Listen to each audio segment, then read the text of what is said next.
When a care worker fails to safeguard one vulnerable adult, there are consequences. Investigations. Sanctions. Because the duty of care is sacred. But what happens when an entire population is at risk? When millions are exposed not to one abuser, but to the cold machinery of broken systems. Predatory lending.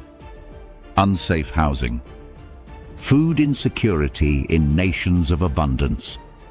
Digital exploitation that mines human attention like a resource. These are not accidents. They are structural neglect. They are silent abuses, written not in case files, but in policies and profit models. And yet here lies the piercing paradox.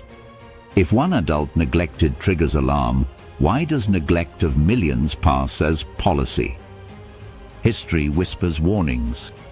Rome collapsed not because of armies, but because bread could no longer reach its people. The Soviet Union crumbled not at the borders, but in the empty shelves of everyday lives. Neglect is not passive. Neglect is a force. Neglect corrodes nations from within. Sociology calls it disconnection.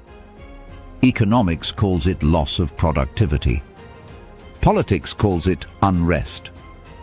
Public health calls it inequality. But citizens? Citizens call it betrayal. Because safeguarding is not just a care standard, it is a governance standard. What if governments carried the same duty of careers, a nurse, a social worker, a carer on the night shift? What if leaders were legally bound to safeguard not just budgets, but bodies, minds and souls?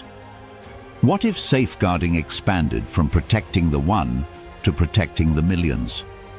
This is the vision of Harbour of Mercy. To scale mercy into systems. To build emotional risk indexes that measure not just GDP, but the cracks in belonging. To design soul spas and manor hubs that treat rest and nourishment as infrastructure.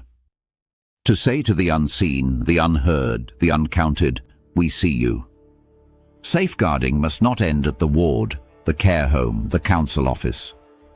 It must extend to parliaments, boardrooms and global institutions. Because if a frontline worker is accountable for one adult, then presidents, ministers and CEOs must be accountable for the safeguarding of nations.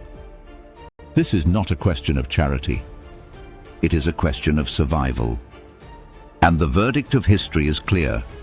Nations that fail to safeguard their people do not stand.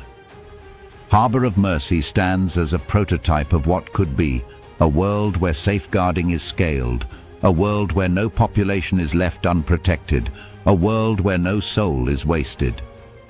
The measure of a nation is not how it protects the powerful, but how it safeguards the vulnerable, whether 1 or 1 million.